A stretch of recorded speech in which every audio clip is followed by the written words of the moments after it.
So now we're ready, warmed up right.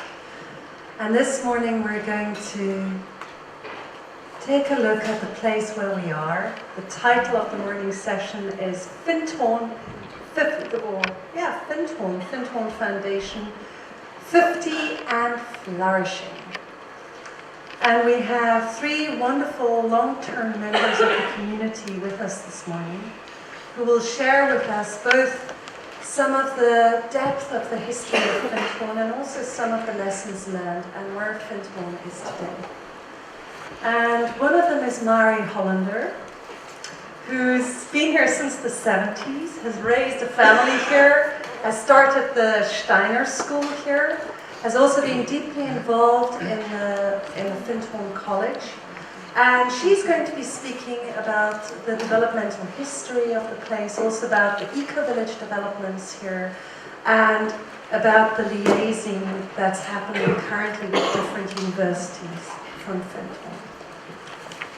Then Robin Alfred is with us again, who is a co-founder of the Findhorn Consultancy, so he works with business consulting, is part of a movement that brings people from corporations here to Findhorn to get a taste of a different life and inspire them to go back and change their environments. And he used to be chair of management for a while and is now chair of the trustees of Findhorn. And Alec Walker and Robin is going to speak about spirituality, culture and governance here in the Findhorn community. And then there's Alec Walker, who's also been here since the 70s. So Robin, even though he's been here for 20 years, is actually a newcomer in comparison. So Alec's also been here since the 70s and has been a tireless initiator of new projects in and around the Findhorn community, really spreading to the whole of the Moray Firth and also Scotland. He's currently the director of the Wind Park. He's the director of Ecopia. He's been a strong part of setting up Dunement, and he works with sorry, I just have to get the name right, with the Development Trusts Association of Scotland. And Alec is going to be talking to us about community economics, housing, and enterprise. So enjoy the inspiration.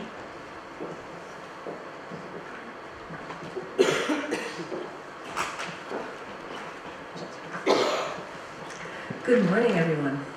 I have to confess it's a fairly tall order to put 50 years of a variety of community histories into this nutshell. But we'll give it a go. And I may well refer to my paper just to keep me on track. When I started writing, I thought Findhorn grew organically. And I'm still running with that theme. I hadn't quite said it to myself that way before. But of course, our founders, Peter, Eileen, Dorothy, in the early 60s, when they found themselves here in their little caravan, began growing a garden organically. And nature metaphors have worked really well within our community from the very beginning. They were amateurs at gardening. That's a kind of archetypical pattern that has stayed with the community.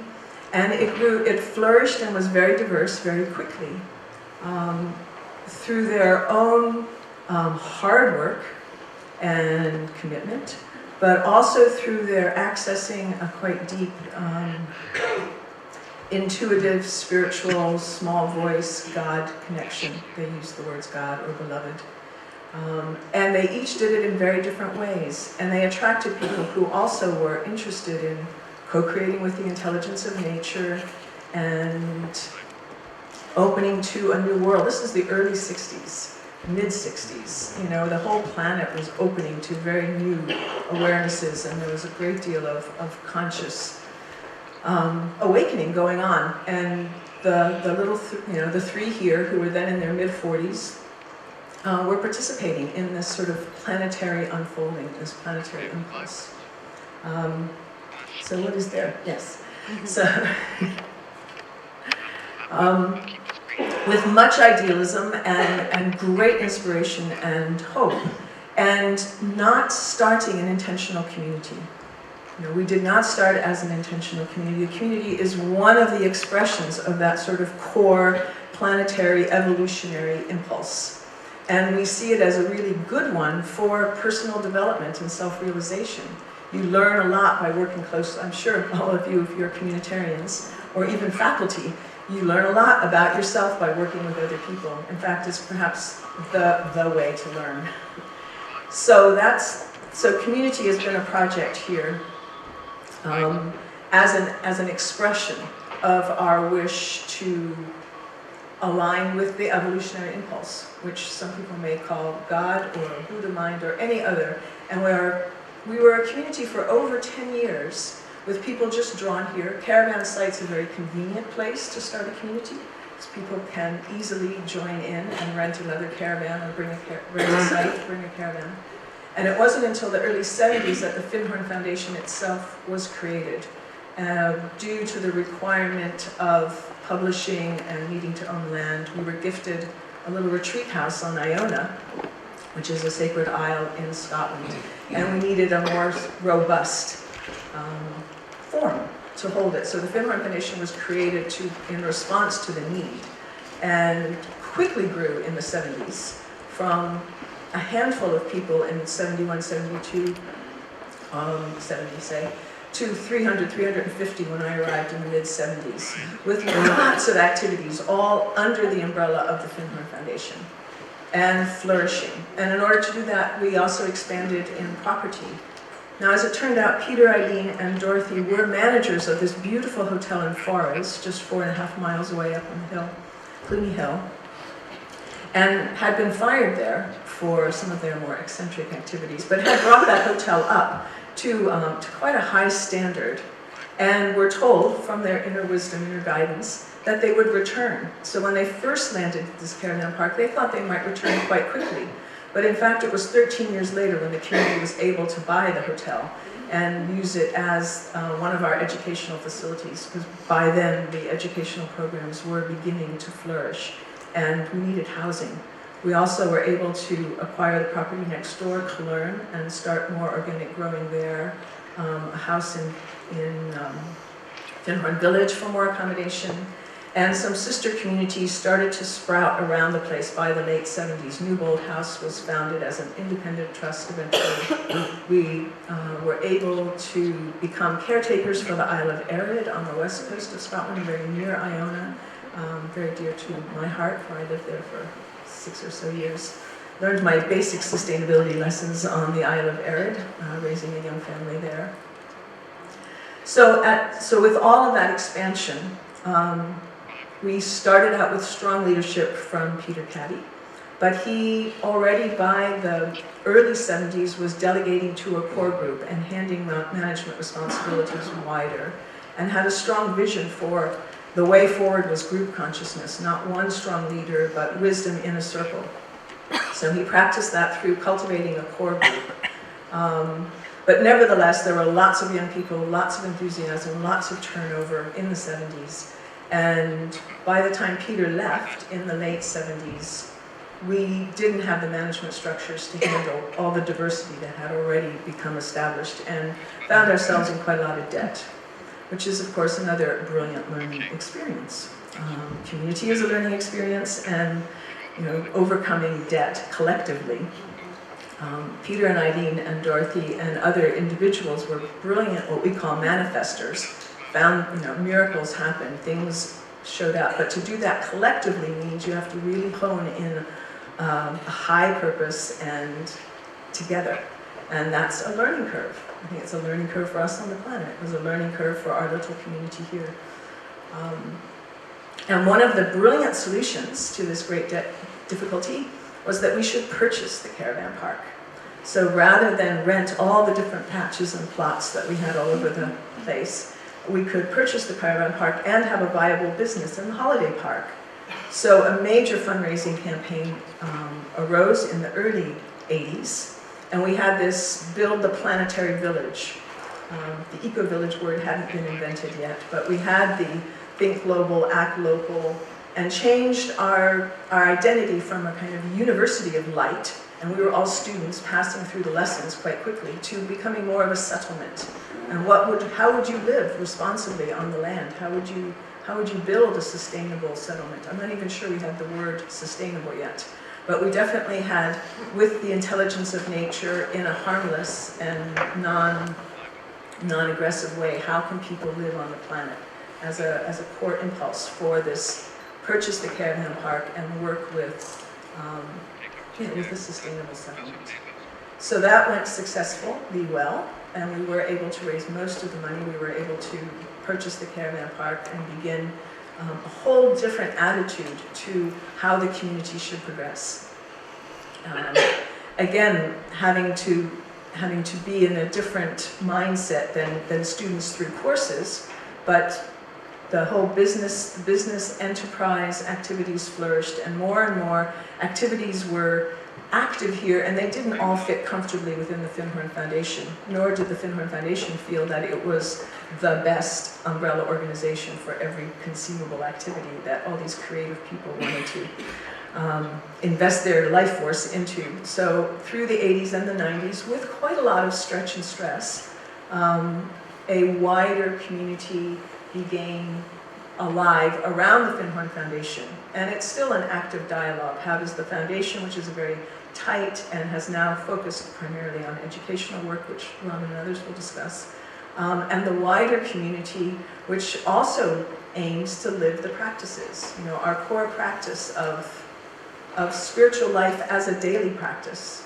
of putting those principles into action in all of your activities, is alive within the foundation in a very structured and supportive way, but it needs to be alive in business and all other enterprises and family life and relationship life as well. And as many expressions of that core impulse as possible is like welcome here. So we have the core thoughts of there is a deep inner wisdom, there is a knowing, there is an awareness, a consciousness that can be contacted. We know truth. And how do we contact that, and then how do we live that, express that, and relate from that place? That's a core principle. Nature is intelligent. Nature has so much to teach us. If we listen, if we observe, if we work creatively, co-creatively with nature, let's take some of our human ego down a bit and kind of come into balance with the rest of the life energy on the planet. That's a core principle. And then how do we do this in service to the world? So yes, we have our own community and we have lots to take care of here, and a lot of our educational work and later, in our research work is seeing what we can contribute to the essential questions that are troubling humanity today in a positive and constructive way. There's lots of ways to address today's issues. You can protest about them, you can research new policy, and you can attempt new models. And we're definitely in the attempt new models vein of the options. And that's not the only way, but it is what's the blueprint for this place. Because it really did feel like there was a seed very early on planted, going back to my organics theme. And when the seed first grows, you see that little dicotyledon, you don't know what it's going to become. But we have really deep, deep roots from a lot of people in the 70s who had very diverse spiritual and philosophical pathways, but who managed to work together. And that's been our mode ever since, attracting as diverse a population as we can welcome, given the new UK border regulations, and work with that diversity, honing towards a kind of unity, looking for the harmonious resonance that can exist. Within all of that, there were already welcoming students here in the early 70s, and some of those students who are now probably over 70 years old are still here and active members of the community. The Findhorn College was established by the Findhorn Foundation in 2001 to broaden the research into holistic education, also to provide an access point for academics to spend time in the community in a meaningful way to their programs, and and begin to look at how to research some of the things that we have been working on, experimenting with, learning here. And that's an ongoing project, still really feels quite new. We do host a semester program with Living Roots, Human Challenge of Sustainability, and sustainability issues that have become much more current in the last 10 years or so have been a wonderful bridge to what we've been doing here to mainstream, and it feels like there's a merging, coming together and understanding. And because we have the houses and the windmills and the living machine and lots of interesting kit, it's attractive enough to bring folks here, but once they're here, they have to ask those questions like, why did you build a windmill in the late 80s? And what motivated you? And of course, from our vantage point, mine at least, the sustainability issues aren't technological, they're worldview, they're human, they're in the heart. And that's where the shifts can happen. So we provide a platform for that understanding to grow and ways to communicate about that as we learn ourselves to communicate about that. I also was meant to mention, and shall do, that from the Rio conference in '92, we became more actively interested in the work of the United Nations, not as the ideal organization, but clearly as the organization that could bring some kind of global coherence to some of the global issues. And since the late 90s, we've been part of the Department of Public Information for the UN as a spokesperson, and we have some community friends who now live near New York and represent us in the Values Caucus and help start a spiritual caucus in the United Nations, which does regular meditations for world peace, nonviolent engagement with the issues that we have.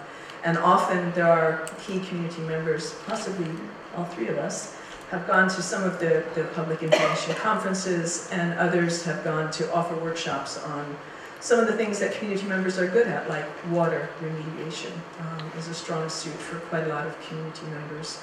And they've offered workshops in the United Nations to raise awareness about more, less aggressive solutions, essentially, to the water issues, for instance. So we have had a variety of programs endorsed by different UN agencies, and we're collaborated in starting a CFAL training center, initially at Findhorn, which has now moved on to being headquartered in Edinburgh for all of Scotland, which provides training to local authorities in a variety of sustainability issues. Because after Rio 2002, they realized they had all these beautiful agendas, but no one was implementing them because no one really knew how to implement them. So really working again with the practical, grounded how-tos, which has always been a theme here. Have the ideals, but try and live them in a grounded and practical way. I think I might stop there. That was fantastic. Well done, Larry.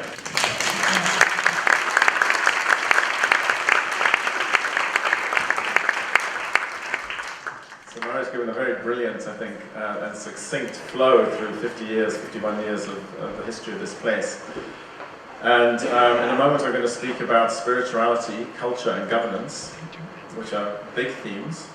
But I also just want to pay attention to this education stream. One of the people who we had hoped might also be with us is Camilla Bredal Pedersen, who is currently the chair of management, but she's actually detained doing something else at the moment. So one of the roles that she had was as the focalizer of the education department. And I just want to put in a couple of minutes about our education stream, because it's a big part of what we do. And the bulk of our income comes through educational programs. We earn about £1.8 million a year, and about 80% of that is educational income derived from conferences, from workshops, and a variety of themes around personal development, spiritual development, ecological awareness, environmental concerns, different themes that you can see running through our workshop program.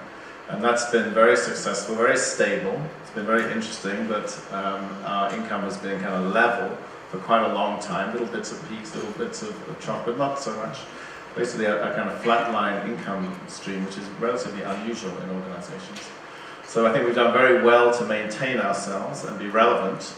And we could also look, I'll touch on it when I talk about culture, as to whether there's a self-limiting belief system around money or not. It's a little bit of a warning about what we might come to.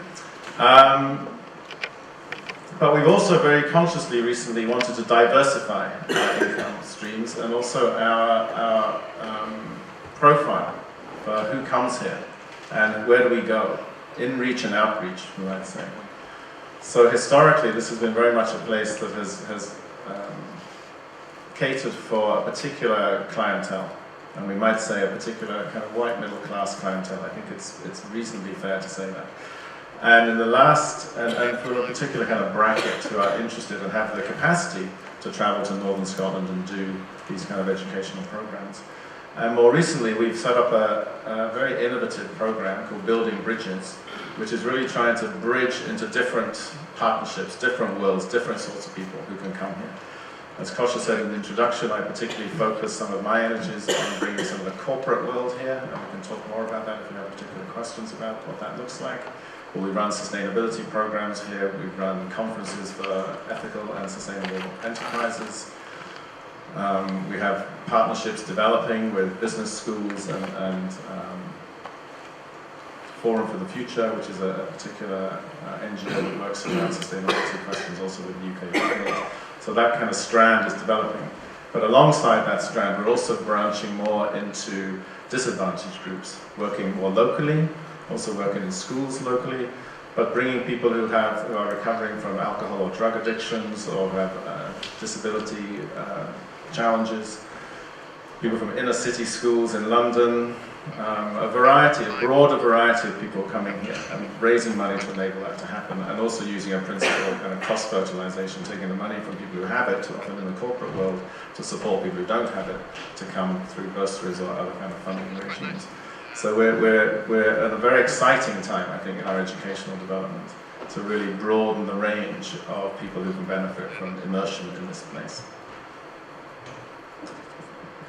So what I want to focus my kind of contribution about, that's really what Camilla might have spoken to, what I want to focus my contribution about is around these questions of spirituality and culture and governance, which are big themes. And when I was meditating this morning, I realized that I sit here in two roles in a way. I sit here as the chair of the Board of Trustees, who has a particular role to play in the scheme of things at the moment. But I also sit here as me, and these are also very personal questions for me. And I realized that my 18 years of being here have been very much dedicated to these three themes, actually. To what does it mean to create the optimal spiritual environment here? The optimal environment for spiritual growth and transformation here. What does that really look like? And how can we do that? And what is a culture that supports that? And a culture that enables us to put God first and me second? What does that look like? How do we create the processes? How do we create the practices that enable that to really be lived and not just talked about as an aspiration? And what are the governance structures that also need to be in place to support the culture that supports the spirituality? It's kind of like the Russian dolls, if you like, one inside the other. And the spirituality is at the core of this place. And I was very close to Eileen, and I would often go visit Eileen. And she would always say, "Why are you here? Why are you here?" And she would say that to many people, not just to me. She'd say, "Why are you here? If you're here for education programs, it's not the right place for you. If you're here to build community, it's not the right place for you. If you're here to do the will of God, it's the right place for you. Like, what are you really here for?" And it's a very complex question, and as Mari said, the spirituality here is very much in the doing. Work is love in action. One of our kind of core practices, offering ourselves in service to this place, and then through this place in service to something beyond this place. It's a very practical spirituality. It's a very diverse spirituality. We have spiritual disciplines that support a living spirituality. At the last count, when we did a spiritual practices directory, we discovered 47 different practices alive and well, and groups kind of meeting to do them, whether it's Teze singing or the Course in Miracles or yoga or meditation classes or the work of Byron Katie or following Eckhart Tolle. There's like 47 practices. So if you want it, it's here. And that's great, and that's a wonderful thing, and it's very embracing, and it's very accepting, and it's very easy to arrive here and to experience a kind of spiritual awakening here. And I think through experience, which is a window on the community, that's often a very profound moment for people to wake up and feel like, there's something beyond myself. There's a quality of love and compassion and service that I can experience here and feel here. In a way, this question of spirituality and culture is a question to reflect to you. What do you experience here? Because if you experience a loving, compassionate, generous, service-orientated, kind, welcoming community, that's a living spirituality. You are the judges, if you like, and the arbiters as to whether our spirituality is alive here or not. What's the culture that you meet here? So in a way, the question is for you. I can speak about it, but you experience it. This is more important. So we have all these practices, and it's wonderful. And we have also the experience of living in community and offering each other reflection and feedback to keep ourselves honest, to keep ourselves true, to keep ourselves on our cutting edge of our spiritual growth. And on a good day, that's what happens. On a good day, you get feedback, you get challenge, you get love, you get support, you get assistance to stay on your cutting edge and to ensure that God is at the front of your bus. God is the kind of direction that you're going in, and it's not you that's on the front of your bus. That's on a good day. And on a bad day, we fail, and we have power struggles and ego issues and conflicts, and we're just the same as anybody else. And on a good day, we fail with awareness. And on a bad day, we don't even manage that. So all of that is alive. All of that is alive here. It's not a perfect place by any means. We have our shadow. On a good day, we work consciously with our shadow. On a bad day, it trips us up. So, a challenge, I think, for us is in the absence of a formal teacher. And Peter, Dorothy, and Eileen, as Mari talked about, were kind of embodiments of different spiritual archetypes, if you like. Peter is a man of kind of will and action and inspired action derived from the deep qualities of inner listening, particularly supported by messages from Dorothy and from Eileen, but embodying, if you like, a kind of masculine principle of will and doing. Eileen embodying a kind of feminine principle of receptivity and listening. Be still, go within, listen, listen, listen. The still, small voice of God within. And Dorothy embodying the co-creative principle of working with nature and nature's intelligence. These are archetypes. And the extent to which we live a balanced span of these archetypes is the extent to which we thrive. And every now and then one is out of balance, one is stronger, another is weaker. And arguably, and everything I say is arguable, and if you were to talk to 50 different people in the community, you get 50 different takes on this. So my sense is that because Eileen lived here throughout and kind of stayed after the founding and Peter and Dorothy left, that the Eileen principle, if you like, is sometimes a stronger spiritual principle here. The principle of listening, of going within, of contact. And arguably the Peter principle of action and will is less strong here. And we're challenged sometimes to bring that more fully present. And for me, there's a question about how do we really keep each other on our learning edge? How do we train our ego? The ego does not willingly dismantle itself, by definition. The ego needs to be in service to something. I've benefited a lot from spiritual teachers who really challenged me and pushed me into places that my ego would never want to go in order to support my development. And I often hold a question here as to how we really keep each other on our learning edge, on our cutting edge, in the absence of spiritual authority, in the absence of overt spiritual authority vested in other people. Of course, we have our authority coming from God or from Spirit, but how do we call each other on that? And are we robust enough? And are we challenging enough sometimes? Or can we collapse into a sense of support and love and acceptance and embracing, which is beautiful, but not necessarily hold each other's feet to the fire when we really need to? So that's a question for me. That's an ongoing place of inquiry for me. And it links into this question of culture. And part of the culture, I think, is an ambivalent relationship to leadership.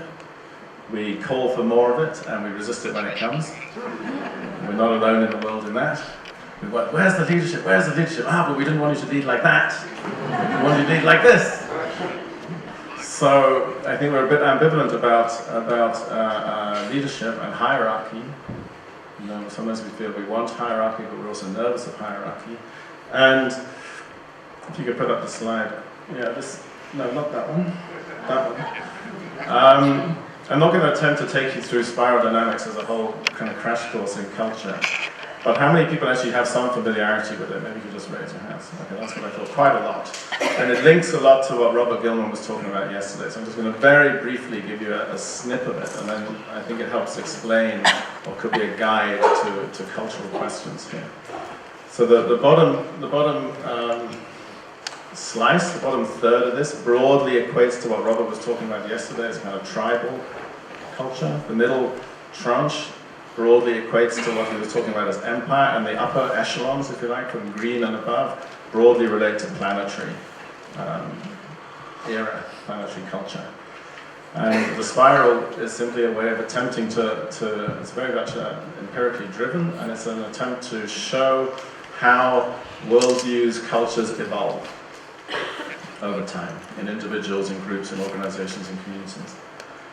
And it also swings from the place where the I is very strong, and when the I gets too strong, the we, the collective, needs to establish itself. And when the collective gets too strong, the I needs to assert itself. So in the spiral, we kind of oscillate between the I and the we. And my experience of the culture here, and not unnaturally in community, you would expect to find a culture that is very grounded in the we, because we're a collective. So we are very good at what they call the green. In the spiral dynamics, we call the green mean, which is the place of consensus, the place of building circle, the place of sitting in council, the place of listening to all the voices, the place of practicing deep democracy, the place of listening to these different voices and honoring them all equally. We're also very good at the blue, which is the place of rules, systems, ways of doing things, a certain amount of kind of bureaucracy and organization. And we're also very strong in the purple, which is a place of myth and magic and ritual and belief in angels and lighting candles and meditation and attunement. And these cultural ethoses are very strong in the community. And arguably the other side, the I, the passionate I that says, I don't really care what you think, this is what I believe, which is more in the red space, or the passionate artist. Or the orange, which is the place that pays attention to material success and well-being and rewards and salaries and pension schemes and housing and things like that, which Alec is also going to talk about in a moment. Those are less strong, I think, in the foundation. And they may live more, and it brings us to this question of governance, in our wider circles. And the wider circles are held in the umbrella organization we call the New Findhorn Association. So it's very important when we talk about this community to distinguish two elements. The Findhorn Foundation is the charity that's kind of at the heart of the community, with its own governance structures. We have a charitable trust, we have a board of trustees, we have a management team that is selected and elected by the co-workers. Trustees hold the ultimate legal and financial responsibility. The management team run things in conjunction with the co-workers and the council. And then around us, we have this New Findhorn Association, helped to be born, as I said yesterday, by Robert Gilman's work here, founded in 1999, holds the wider diversity of community. Individuals, organizations, many different facets of community, over 375 members, over 34 organizations represented in the New Findhorn Association, of which the Findhorn Foundation is one part. And this is an attempt to evolve a governance structure for the whole. It's been very successful in terms of holding the social and cultural kind of glue of the community, organizing community meetings, organizing meditations, organizing celebrations, listening deeply to kind of what needs to happen here. Two listener conveners, Durton and Ian, I think are probably both here, who kind of hold a focus for the NFA and the elected council and its membership. But whether the cultures are the same, we have one common impulse, which is to serve as a center of personal and planetary transformation. My sense is that the cultures are slightly different between the Findhorn Foundation and the wider circle. And arguably, the impulse around the red and the orange from the spiral the kind of more expressive self, can live more easily in the wider circles. And the challenge for both is to bridge into this planetary place that Robert was talking about yesterday. The challenge for all of us is to bridge into the planetary and move beyond consensus. What lies beyond consensus? What lies with appropriate hierarchy? What lies in the second tier in the spiral? What lies in the planetary era that Robert was talking about? What are we evolving into in terms of our culture and our governance structures? And I'll just close with a reflection on our governance structures, which we took a look at in the last few years. We instigated a series of meetings to look at the governance of this place, which, as Mari said, has grown very organically. Very organically. And there's a beauty in that. There's a beauty in that. And sometimes there's an incoherence in that. And there's arguably, again, some people who would say we have too much power in too few places. And our structures are quite complex. And when we looked at the governance of the park, just this settlement, we found 8 different organizations that have a kind of role in governance in one form or another. And we say, can we evolve a unified system of governance that would hold the whole, maybe built around the principles of sociocracy or holacracy or something of that nature? And we met on and off for over a year. And probably half the group said, well, it's kind of good enough. And if it ain't broke, don't fix it. It's kind of good enough. We just need to improve the relationships. And some others were holding a voice that said, actually, it could be better. As Carl Jung said, the good gets in the way of the better. Could it be better? How would it be if it was better? Could we evolve a unified system? But maybe there's not quite enough discomfort yet. If you look at how change happens, there needs to be discomfort. Maybe there's not enough discomfort yet with the current situation to say we're really ready for a new system of governance.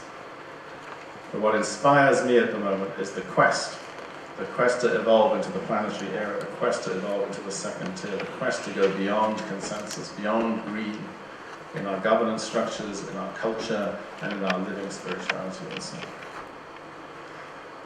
So at this point, I will hand over to Alec, who will talk about some of the grounded nature.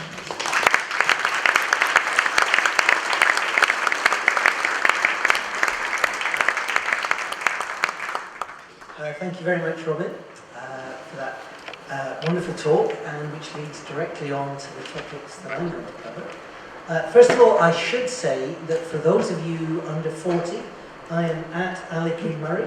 For those of you who are not yet on Twitter, you can still refer to me as plain old Alec Walker.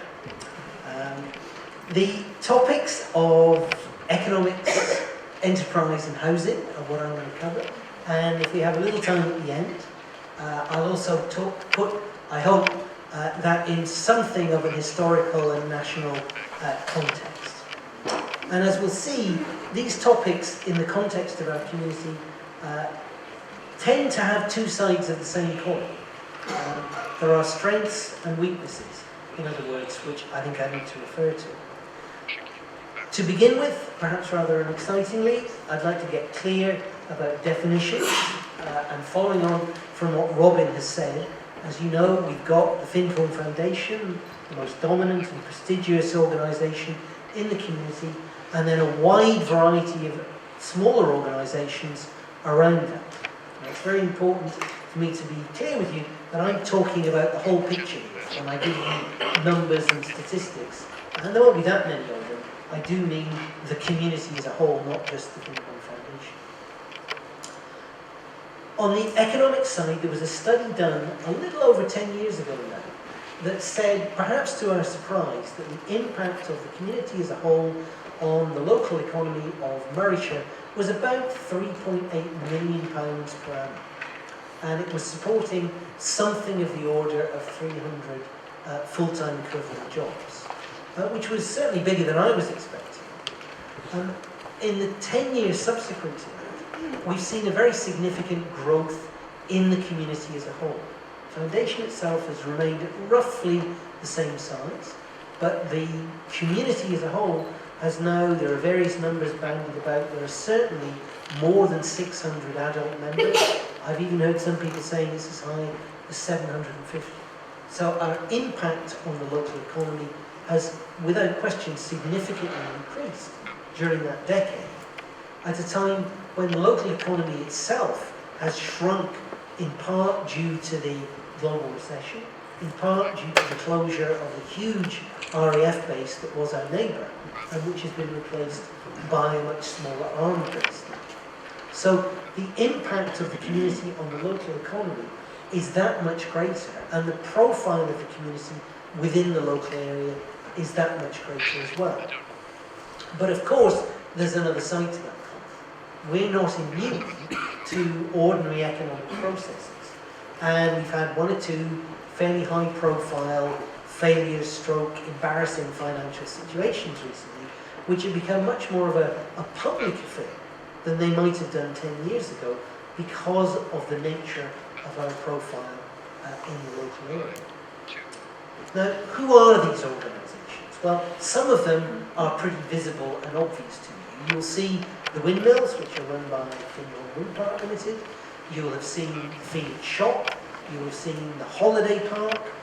Those of you who visited the Kimberley Inn might have seen Station House, which is a fully neutral housing co-op that's next to that. And there's a wide variety of such organisations, perhaps of the order of 40, all told, operating in the community economy. One of them is called Ecopia Limited, and we, as an organisation, are a community benefit society, which is a form of co-op.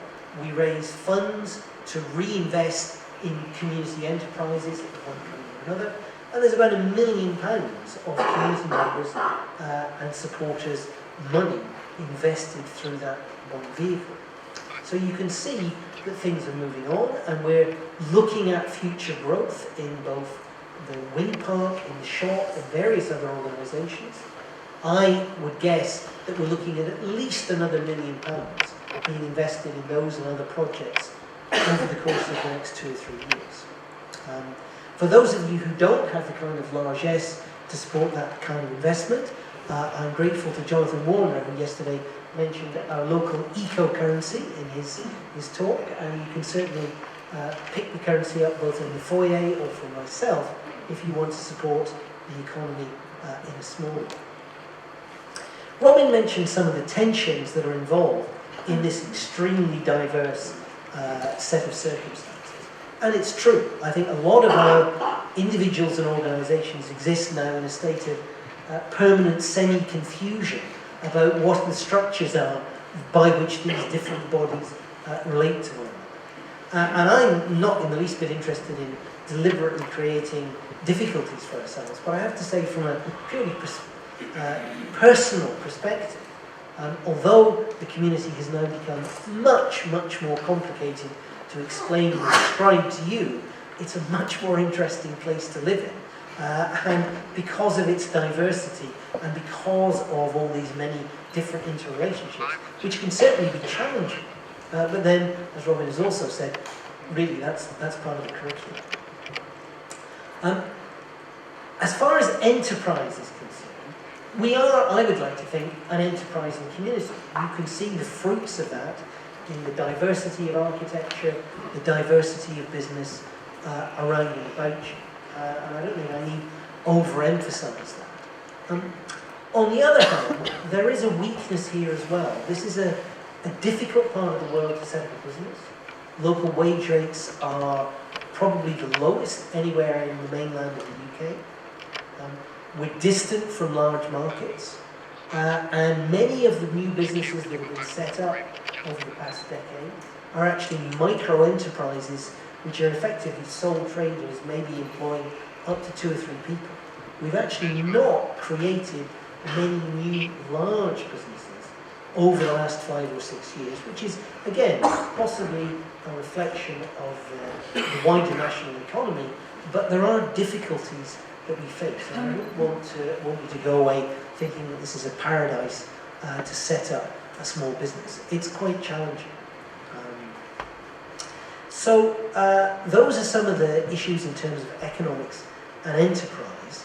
To talk about housing very briefly, for those of you who attended Martin Field's talk yesterday, you'll be aware of the extraordinary difficulties that affordable housing in particular is facing throughout the UK at the moment. I think it's fair to say that we've had very considerable success in building houses in what you might generally consider the private market. A lot of the houses that you see about the main campus are privately owned, although we've worked very hard, and I think quite successfully, in creating a legal regime around that housing stock, which is more suitable to our particular environment. For example, it's throughout rural Scotland and indeed rural Britain, the issue of second homes is an issue of major controversy. There are some parishes in rural Scotland now where more than half the houses are second homes. They're known as unlit huses in the wintertime. And it has a devastating effect when things get to that stage. One of the examples of our local regime is that you don't have to live in a house if you're here, but somebody does. You can't use it for a holiday home. Somebody must be living in it on a permanent or semi-permanent basis. And I think that's been one of our successful manipulations, if you like, of the housing market. Affordable housing, much more difficult. We live in a UK housing market which is hugely overheated. We've got several projects on the go to support affordable housing for community members, one of which is Station House Co-op that I mentioned earlier. Another, and the largest of which, is that we recently bought 4 of the houses on the East Winds project, which is, it's that direction out of the hall in Doonland. Now that required us to raise about £500,000 in donations and low interest loans, which is a huge ask for a small community. And we know that we've done that successfully, but we know we have to continue with that project and produce another 4 or 5 more within the next few years. Very, very difficult to achieve in a set of circumstances where house prices bear absolutely no relationship to local wages. In this part of Scotland 20, 30 years ago, they did. And house prices were very, very low relative to the metropolitan centres of Britain at the time. The situation we now face is that about half of the rural areas of Scotland, average house prices are now more than 11 times average wages. So we know that you can get a mortgage on about 3 to 3.5 times average wages. You can see that throughout the country, or the countryside, owning a home is a virtual impossibility for many local people. In the parish of Findhorn, incredibly, house prices in the cheapest quarter are more than 11 times average wages. In other words, it is effectively impossible to buy a house on local wages unless there is some kind of subsidy. So this is a national challenge as well as a local challenge. It's one I think we're responding to, but it is a huge issue that we're still having to grapple with. I think I've probably got time to also briefly mention a little history and a little about the wider context in which we're working in the economic sense more generally. In the paper that I've written, that I understand will be circulated, I've made reference to some of the precursors to our collective work here, going back into the 17th, 18th, 19th century. Names like the Levellers, the Ranters, William Blake, the famous Tid Pratt, a windmill that was put up in the 19th century, Saltaire, New Land. These are names that are probably quite familiar to those of you who know something about the development of community bodies in the UK. But they're names that I suspect are largely unknown to most community members here.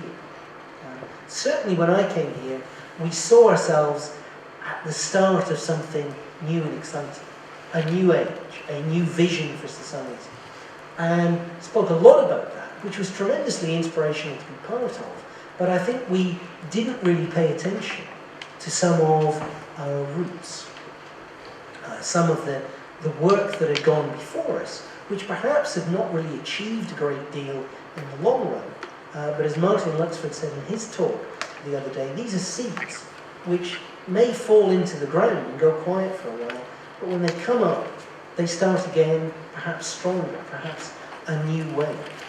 And although I'm a little suspicious of some of our more grandiose ideas about where our intentional community is heading, I think there is a sense in which there is a real change in society.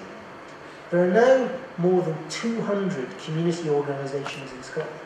They're not intentional communities, but they have many similarities to our community in the way that they're democratically run, the way they're very keen on local developments, local ownership, local control.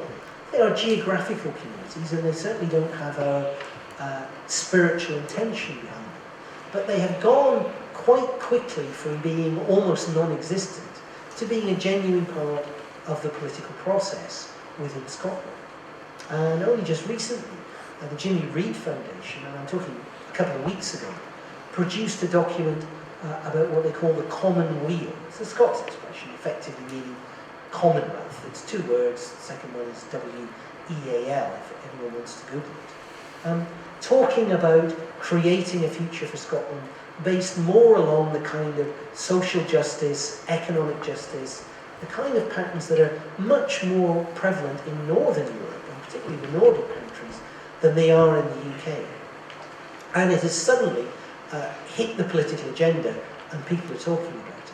So I think I see us as an intentional community now as part of a much bigger movement of community, where the political process is perhaps much less focused on the tired old arguments about left and right, and a little more focused on the distinction between the global and the multinational and the local.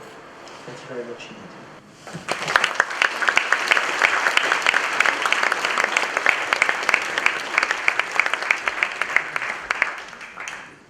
Thank you very, very much. Very rich and very diverse right here. So there's some space for a few questions before we go. Hi, I have a question for Rob. I'm curious about Findhorn's relationship with the business community and what attracts them to work with Findhorn, what kind of language they understand and relate to, and also their appetite for supporting less advantaged organizations and individuals. So we founded the Findhorn consultancy service about 12 years ago to bridge into not just businesses but other communities and organizations. And we're very fortunate to have an early experience working with PricewaterhouseCoopers, which, as you probably know, is a kind of large auditing and accountancy company. That work came about because a guy from PwC came to do Experience Week here. And that's often how it happens. People come and then they're touched by something here and they say, how can I bring this to my workplace? And he happened to be responsible for learning and development in Eastern Europe, and we did kind of 2 years of work in the former Soviet bloc, helping to develop emotional and spiritual intelligence in the people that he brought to us. And from there, we kind of developed this curriculum for businesses. We ran business experience weeks here for a little while. We got invited to work with a number of other corporations and companies. And I think what we find is that we're all the same. On some level, we're all the same. We all have hearts, we all have longings, we all have souls. And our job is to try to create spaces in business or anywhere else where people can access that, where people can feel that. So a lot of our work is often unblocking the obstacles that are in the way of people experiencing that. Maybe relationship dynamics that are stuck. So we go in under the guise of doing negotiating skills, but we actually do relationship building. You know? Or we go to do conflict facilitation, or we go to do a team building event, but it's actually about something else. So I think our job is to be a loving presence, to bring some tools, but it's much more about being a loving presence which starts to unlock the latent potential in people, wherever we might be. Now what people experience when they come here, and the feedback from businesses that come here, is they love this place. It's a time to get some time out of their normal environment where they can access these other parts of themselves more freely and more easily. So we just ran a 5-day program for 30 people who are interested in sustainability, who come from kind of corporate or business backgrounds. And they come here and they go, oh. And they meet themselves at a deeper level. They meet Findhorn, which attempts to be, as one person put it, a research center for the future of the world, which is quite attractive if you're in business. And they meet each other. And by the time they leave, there's a transformation that is happening. So we could talk at great length about the kind of business curriculum, the language that we use, the practices that are appropriate, the practices that are not so appropriate. Is it useful to light a candle? Is that an essential part of the practice? Is it useful to stand in a circle and hold hands? Is that essential? Is that going to freak people out? You know, so we have a lot of experience now, I think, of translating what's the essence here into appropriate language and practices in a way that doesn't alienate people unnecessarily, and still meet people with deeper questions of purpose, meaning, longing, and sinking deeper into a heart space. Thank you. And one question from this side. Hello, my name is Royston Flood. I wear a number of hats, but mostly focused around creating self-sustainability. That's communities that last transgenerationally, which obviously Findhorn is a very interesting example. I represent a United Nations NGO. I'm chair of the Rotarian Disaster Agency worldwide, and we have family businesses, which means that after a disaster, one of the things that we're looking at is how do you build a community from a zero base? How do you actually make it survive? We're very interested also in this balance of health, education and enterprise, where you need all three ingredients. My real question is, bearing in mind what I read from what you're saying, the Findhorn has been a slightly tortuous journey, where it's been a work in progress, if that may be it. How do you, now it's beginning to crystallise in something which is transgenerational, how do you reproduce that model? Have you thought about creating a franchise movement, for example, creating Findhorn in other parts of the country, or other countries? Because this is not the easiest place to get to. And can I ask you your thoughts on that?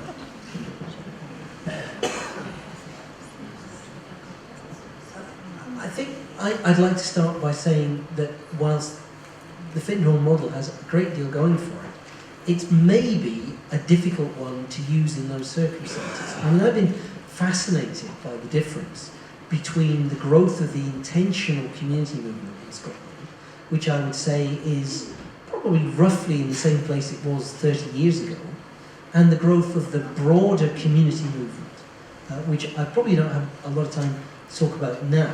I'll be referring to the talk tomorrow.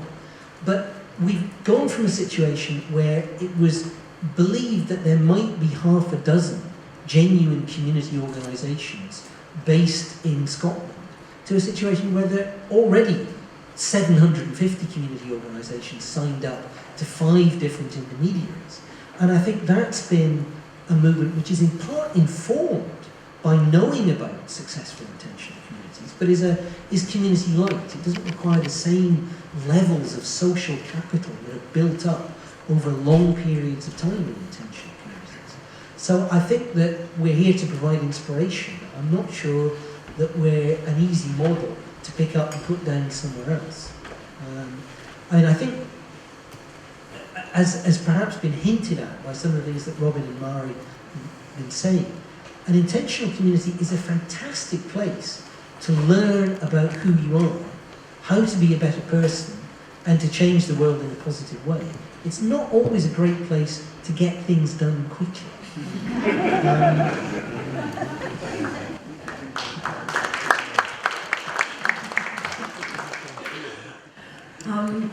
The one comment I would make to your question is I think that the Findhorn model is unique to this place and this time and this zeitgeist and everything else, but there are some core principles that should be applicable anywhere and everywhere.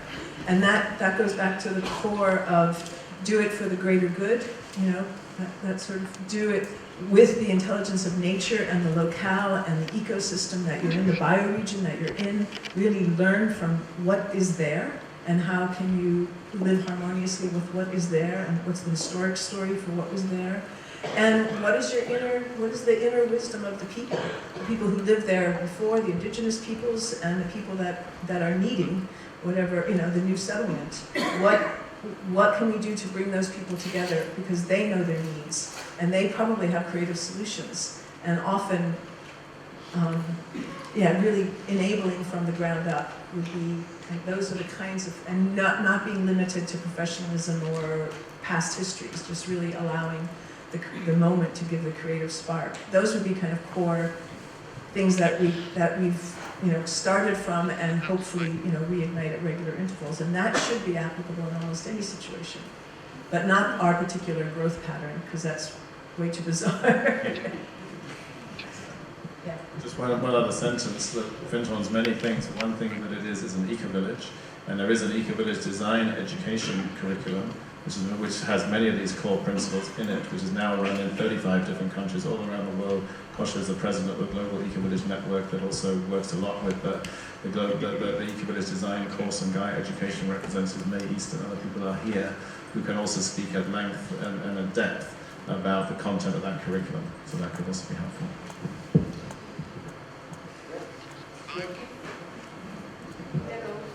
Well, if not, I can talk quite loudly. I'm on now. First of all, thank you very much for a really good, succinct history. 50 years in 50 minutes? We're going to match Robert Gilman's speed of light here. My question comes from the perspective of multi-generational community movements. Now, I know that you Findhorn, have been inspired, an inspiration for other community initiatives, and I really want to ask you to give some thoughts about how you see yourselves as a movement of many communities and how formalized that is or might become in the future. Is that a clear question? You use the word multi-generational also, so just want to explain what's the core kind of focus of your question is around the multi-generational nature of this community movement.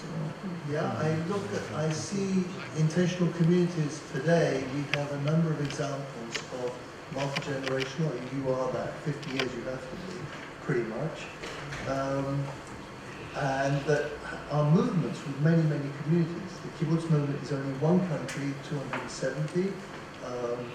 Catholic Worker is pretty much one continent, North America, with a few hundred. Camp Hill has 100 and something, 70 years old, 75 years old. So you have Bruderhof is another one. There are a handful, between 5 and 10 of these kind of movements. And I feel their impact is quite big, actually. And I see Findhorn as a centre of light, but I wonder how formalised that is. Maybe I could just start, but I'm sure Alfred and I have something to say about that also. I mean, clearly, GEN, as the Global Eco-Village Network, is a big part of that. We're founder members of that from 1995. We play an active role in the Global Eco-Village Network, and there's workshops about that this afternoon. So that's clearly one place that we play our role in the network, in the web of community, disseminating good practice, building partnerships and networks.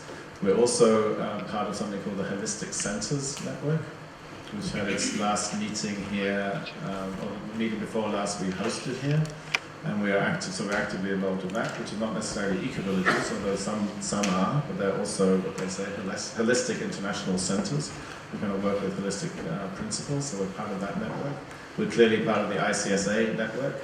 So those are three international networks that we play a role in, sometimes more active, sometimes less active. So those are some of the places that come to mind in response to your question.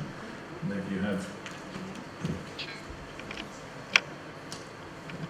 Well, I think my personal experience is less to do with making connections with the international, intentional community movement that you're talking about, and more within Scotland, with these other communities and intermediaries that are joining up. And we've got community recycling networks, community woodland networks.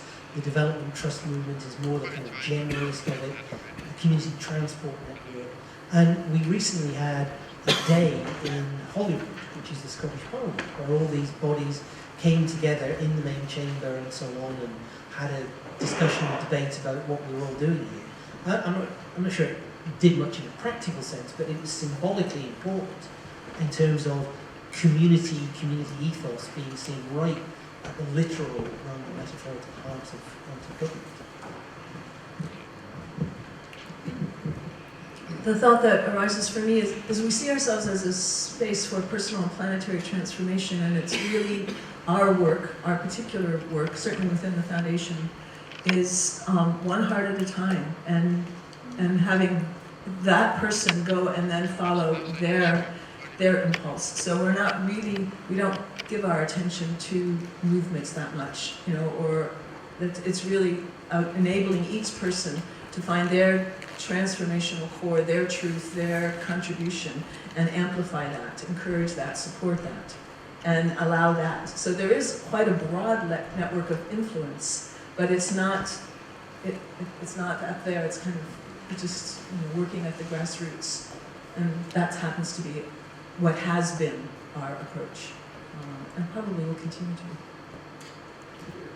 Thank you. We need a few minutes for announcements, and there's some questions coming in from the online community. So I think these questions call for the one-sentence answers, going to the essence of what you want to say. It might be difficult with this question. One of our online viewers, Elizabeth, would like to ask the question, is the idea that Findhorn is to become a city of light still a useful concept, or one that aided its acceptance of thinking big as a community in its first 50 years? One sentence, go.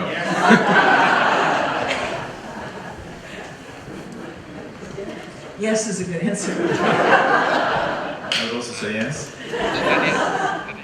Sitting in the orange spiral, I have no difficulty at all in disagreeing with Robin. I'm not sure that it is. Maybe with a slightly longer answer, or your person might be a little dissatisfied. Centre of light is always a bit of a strange expression to me. I don't particularly, city of light, sorry, I'm not so personally taken with the light kind of metaphor. It kind of implies the rest of the world is dark and we're light, and something, I'm not so sure about that. I think there is something about thinking big, which I think is helpful in it. I think there's something about scaling up and having the maximum impact that we can have and the maximum helpful, benign influence that we can have that helps us grow into that possibility.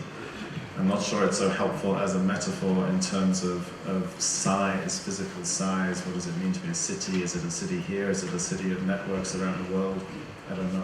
But I think something that encourages us to really think at scale is helpful. So thank you very much. Let's give a warm round of applause.